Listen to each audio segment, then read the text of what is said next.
Hello साथियों, नमस्कार। आप सभी का स्वागत है मेरे YouTube channel learning India point पर। कुछ जनरल साइंस के और क्वेश्चंस को डिस्कस करते हैं। जैसे पहला क्वेश्चन है, शनिवार किस धातु का अयस्क है? तो शनिवार पारा या मरकरी का प्रमुख अयस्क है, जिसका प्रतीक चिन्ह Hg होता है। दूसरा क्वेश्चन है, प्राथमिक रंग किसे कहा जाता है?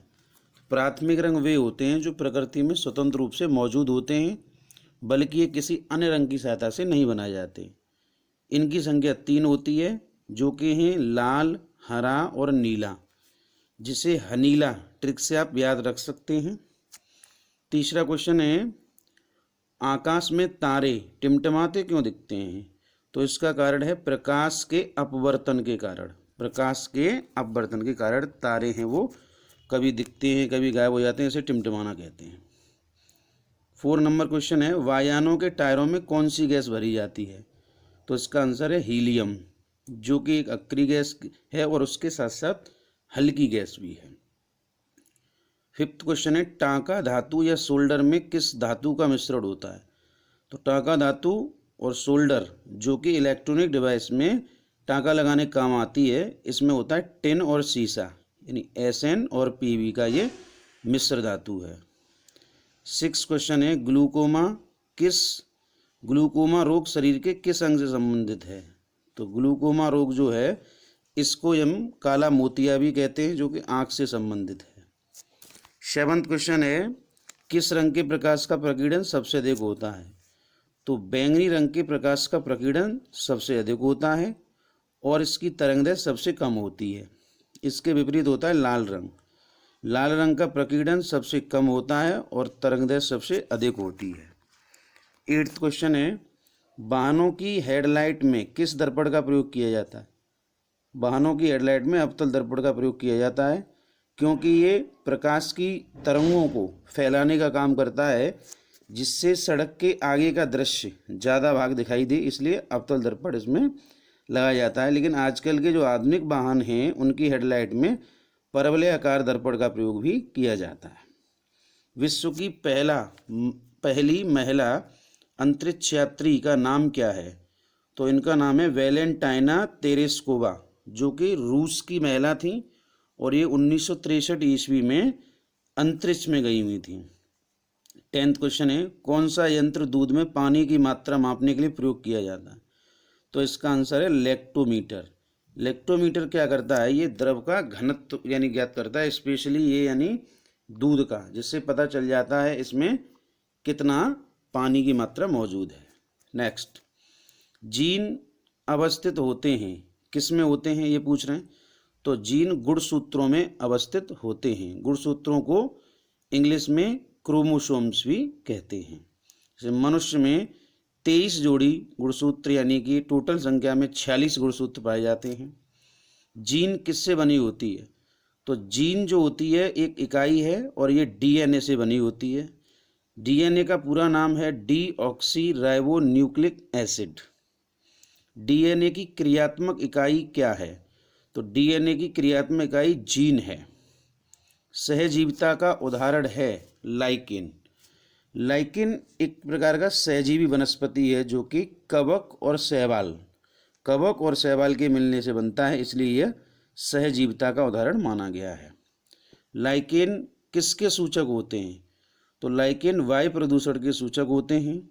जिस स्थान पर वायु प्रदूषित होती है, वायु प्रदूषण ज़्यादा होता है, वहाँ लाइकेन उगते नहीं हैं। ये एक प्रकार की वनस्पति होती है। नेक्स्ट, अगला क्वेश्चन है, नेचुरल सिलेक्शन का सिद्धांत किसने दिया?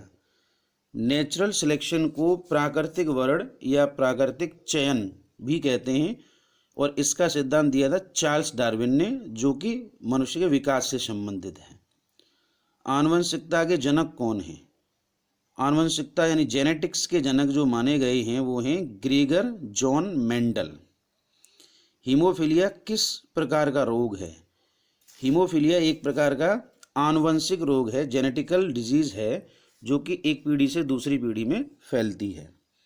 इसको शाही बीमारी भी कहते हैं, क्योंकि इसका पता सबसे पहले चला था वो महारानी विक्टोरिया में चला था।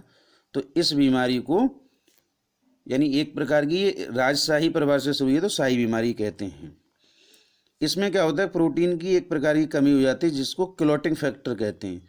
तो किसी व्यक्ति को चोट लगती है या किसी दुर्घटना से ग्रस्त होता है तो ब्लड काफ़ी समय तक बहता रहता है, इसी को बोला गया है हीमोफीलिया।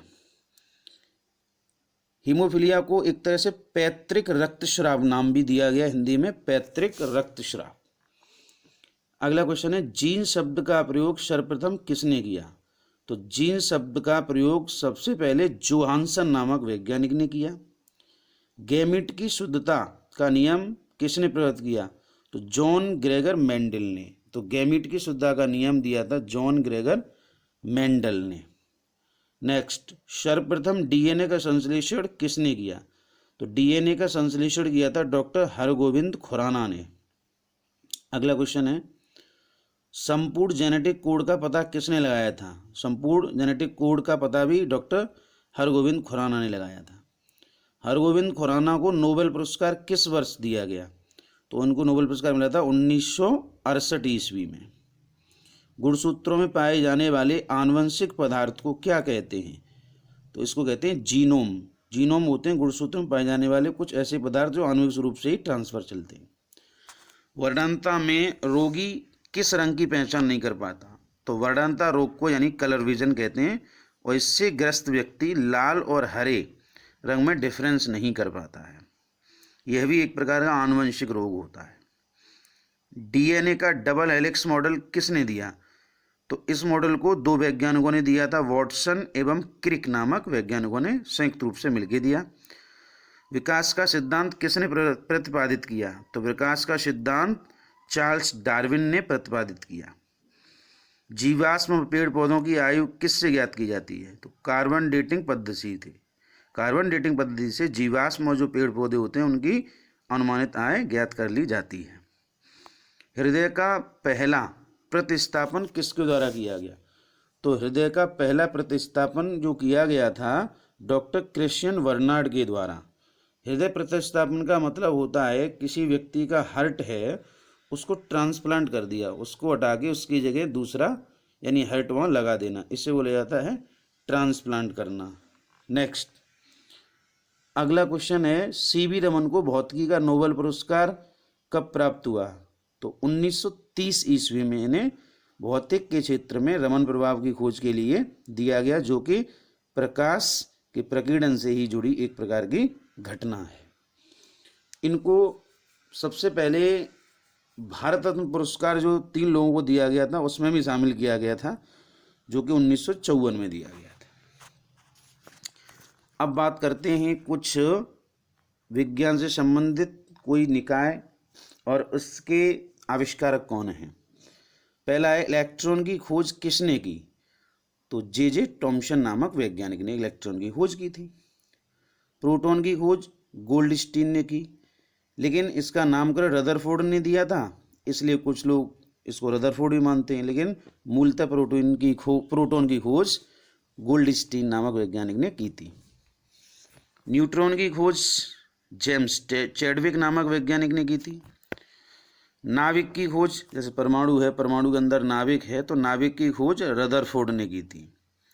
डायनेमो की खोज या आविष्कार कहिए, इसको आविष्कार ही कहेंगे क्योंकि ये एक जनरेट किया गया था, बनाया गया था, असेंबल किया गया, तो माइकल फेराडे ने। डायनेमो एक ऐसा यंत्र होता है जो इसको जनित्र भी कहते हैं, जनरेटर में ये प्रयुक्त होता है। तो ये क्या करता है, यांत्रिक ऊर्जा को विद्युत ऊर्जा में ट्रांसफर करता है। परमाणु सिद्धांत किसकी देन है? परमाणु सिद्धांत जॉन डाल्टन नामक वैज्ञानिक ने दिया था। ये रेडियो सक्रियता की खोज किसने की? Henry Becquerel. हेनरी बैकरल ने रेडियो एक्टिविटी या रेडियो सक्रियता की खोज की थी। रेडियम की खोज किसने की? मैडम क्यूरी ने। रेडियम की खोज के लिए मैडम क्यूरी को नोबेल पुरस्कार भी मिला है। डायनामाइट का आविष्कार किसने किया? अल्फ्रेड नोबेल नामक वैज्ञानिक ने 1968 में किया था डायनामाइट। और डायनामाइट एक विस्फोटक पदार्थ होता है और इन्हीं के नाम पर नोबेल पुरस्कार शुरू किए गए हैं। पीएच स्केल का आविष्कार किसने किया? एसपी सोरेनसन नामक वैज्ञानिक ने। पीएच पैमाना किसी भी द्रव की या किसी पदार्थ की अम्लीयता और क्षारीयता को दर्शाता है। हाइड्रोजन की खोज किसने की? हेनरी कैवेंडिश नामक वैज्ञानिक ने। नाइट्रोजन की रदरफोर्ड नामक वैज्ञानिक ने। ऑक्सीजन की खोज सीले और प्रिस्टले ने मिलकर की थी। अक्रिय गैस में कई होती हैं, और आर्गन, तो अक्रिय गैस की संकल्पना और आर्गन की खोज रैमजे और रेले नामक वैज्ञानिक को, यानी दोनों ने मिलकर किया था, तो दोनों को श्रेय जाता है इसका संयुक्त रूप से। थोरियम की खोज की थी बर्जीलियस नामक वैज्ञानिक ने। टेलीविजन का आविष्कार किया था जॉन लॉगी वेयर्ड यानी कि J.L. वेयर्ड ने। बैरोमीटर से वायुदाब मापते हैं, तो टोरशेली नामक वैज्ञानिक ने इसका आविष्कार किया। रेल इंजन का आविष्कार जॉर्ज स्टीफेंसन नामक वैज्ञानिक ने। ग्रामोफोन थॉमस एल्वा एडिसन ने। दूरबीन गैलीलियो ने किया था इसका आविष्कार। भाप इंजन जेम्स वाट ने किया था।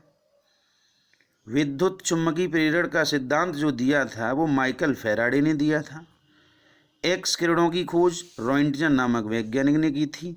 ये चिकित्सा में काम आती हैं, जैसे कोई शरीर में हड्डी वगैरह है तो उसमें कोई क्रैकिंग या कोई भी दरार या टूट गया है, इसका पता करने के लिए एक्स किरणें डाली जाती हैं, इसको बोलते हैं हम एक्सरे। लघुगणक या लॉग सारणी जॉन नेपियर की देन है। जॉन नेपियर ने लघुगणक दिया। लघुगणक से बड़ी बड़ी गणनाएं संक्षिप्त रूप से की जा सकती हैं। अब बात करते हैं कृषि से जुड़ी हुई कुछ विधियां और उनके अध्ययन को क्या कहते हैं। सेरीकल्चर, तो सेरीकल्चर में रेशम कीट पालन का अध्ययन किया जाता है, और रेशम कीट पालन जो होता है वो शहतूत मलबेरी के पत्ते पर पैदा होता है।